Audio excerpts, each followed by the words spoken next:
माणूस घरी बसलेला आहे, रोजगार त्याच्यापर्यंत पोहोचलेला नाही।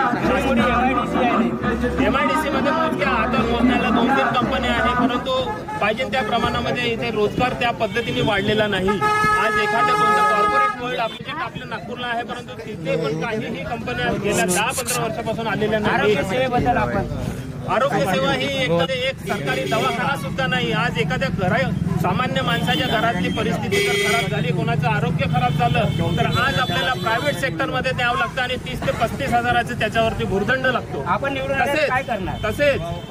तसेच आज जर प्रायव्हेट हॉस्पिटलमध्ये आपण नेतो कोणाला तर 1.5-2 लाखाचा तिथे सरळ खर्च होतो।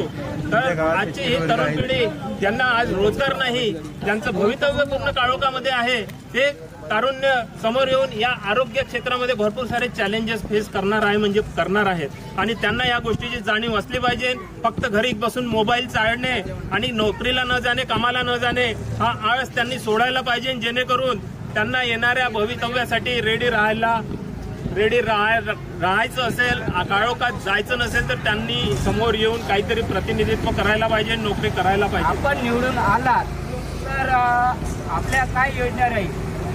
मी जर निवडून आलो तर मी माझ्या सगळ्या विधानसभेसाठी शिक्षण क्षेत्रामध्ये उंच भरारीचे काहीतरी कार्य करेन। जिल्हा परिषदेच्या नगर परिषदेच्या शाळा जे आज गरीब लोकांच्या खिशाला पॉकेटमध्ये जे झळ पडत आहे त्याच्यावरती काहीतरी